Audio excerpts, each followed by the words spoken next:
tatawagan ko lang po siya. Yeah, oo. Opo, Your Honor. So, ito po bang by the way, sino po yung nag-designate kay Colonel Nolasco? Hindi ko po kasi narinig yung kay Representative Acop. Sino po ba yung nakapirma? Meron po bang certification? Merong in writing na si Colonel Dennis Nolasco yung pagbibigyan nyo ng pera? As designate po siya Yeah, as oo. security officer po, meron Sinong nag-designate? si Colonel La Chica po. So, meron siyang written designation. Meron po. So, Meron po, Your Honor. Mr. Chair, can we have the copy of the designation? Kasi Mr. Chair, Wala lang po akong dala.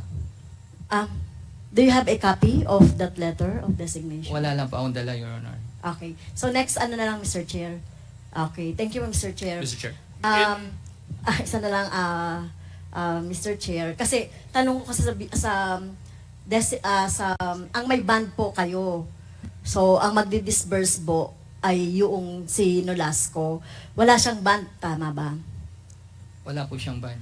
So, therefore, kung ano man yung mangyari po dito na anomalya or problema, kayo po yung ano doon, kayo po yung aako noong accountability. Ako po ang banded, Mr. Chair. Okay, so kayo nga po yung aako ng accountability just in case na ito ay may nagkaroon ng problema ng anomalya or anumang maling paggamit. Okay, thank you, Mr. Chair. That's all. Yeah. Thank you, Congresswoman Franz Castro.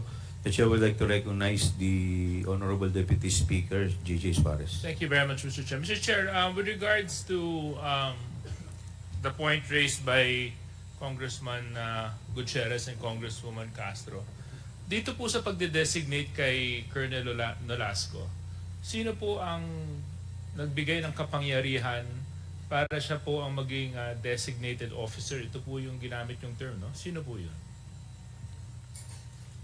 Mr. Chair, I was informed po ni BP Sara na may i-designate po na security officer.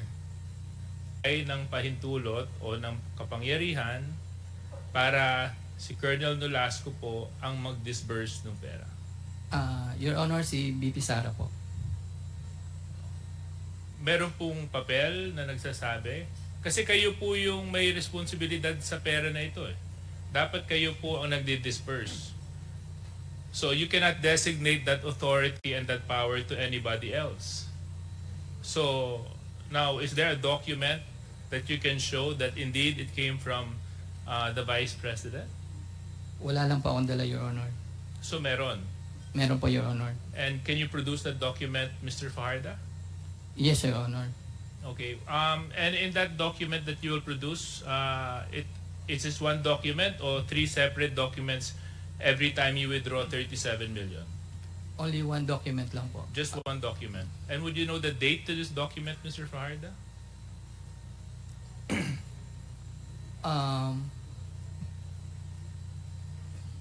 Hindi ko po maalala ang date.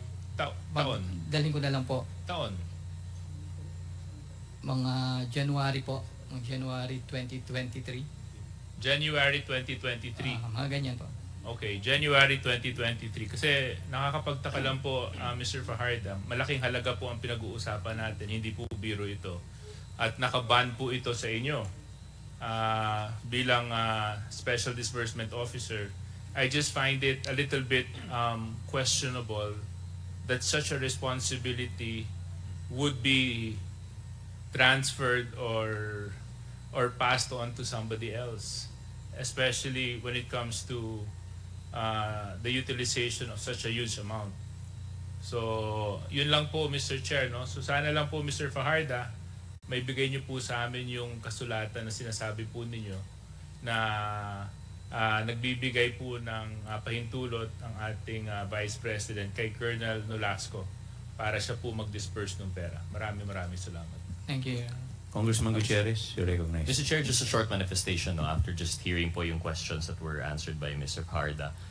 For the consideration of the committee and perhaps for the committee secretariat po, I'd like to but like po siguro that it would be included in the committee report siguro, strengthening the definition of disbursement. Kasi po, personally, I don't believe the fact of handing the money from the vault to another person, all of the money from vault to person lang naman, I don't think that's considered disbursement. I think we have to consider the ending point po, no? Yung actual end users or yung beneficiaries po ng payment. Yung sinasabi po ni Mr. Fajardo na it is disbursement in the sense na siya po nag-disburse sa isang security officer, I don't think this is what we are guarding or strengthening by law. So I'm not sure, Mr. Chair, if this would be this would be in the law that guidance for COA, or any law that we might pass to strengthen confidential intelligence fund. But I hope that we can consider this through the committee secretariat. Yun lamang po. Thank you, Mr. Chairman.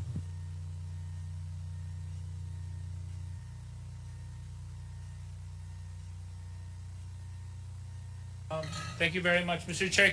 In addition to Congressman JJ Suarez, you recognize. Mr. Fajarda, I'm sure naiintindihan niyo po yung gravity nito pong nangyari. Kasi kung mapapatunayan po na nagkaroon po ng anomalya, problema sa paggagastos at pagbawaldas po ng pera pong ito, may malaking kaso po ang pwedeng harapin po ninyo dahil kayo po yung Special Disbursement Officer. Naunawaan niyo po yun? Opo, okay. With that being said, Mr. Chair, Mr. Fajarda, so gusto ko lang po malaman yung process, kasi sinabi nyo na ilagay nyo po sa vault yung 37 million pesos. Paano nyo po dinidisburse yung 37 million pesos? Ito po ba ay bultuhan yung binibigay kay Colonel Nolasco na isang bultong 37 million pesos o by tranches nyo pong ibinibigay sa kanya? Your Honor, tumatawag po ako sa kanya mostly weekly. Weekly po. Paano po? Weekly po, weekly. Weekly kan. So pagkatapos niyo po mag-withdraw, siya din ang kasama ninyo sa pag-withdraw, di ba? Nabanggit ninyo. Hindi po, iba po. Siya lang po Kasi nag-assign. Alan ang kasama po ninyo Siya sa po lang pag-withdraw. nag-assign kung sino po kasama ko. So tapos, pag hawak nyo na po yung 37 million, tatawag po kayo kay Colonel Nolasco weekly? Your Honor, mostly weekly po. Pero hindi naman po eksaktong weekly. Mostly weekly. And then, dun po, sa kanya ko po i-disburse yung pera. in what amounts? Nag-range po sa 4 to 6 million. Pero hindi po pare-pareho ang amount. Kasi kung 4 to 6 million weekly, you're talking about maybe 8 to 10 weeks. So that's maybe, it would take you around 2 months to disburse? More or less, Your Honor. No, bigyan niyo lang ako ng figure na pwede ko po panghawakan. More or less, Mga lampas 2 months po. Mga ganyan. malagpas 2 months. Apo. Okay.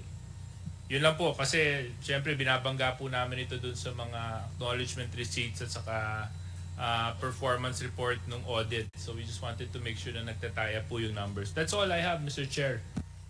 Thank you, Mr. Chair, Yes, Vice President. sir, Sara pasensya ka Duterte. na. Wala talaga kaming kakampi dito. But I really request to strike out pagwawaldas. Mr. Chair, I concur with the point of the Vice President. We can strike it out. Yes. Could you put it in motion?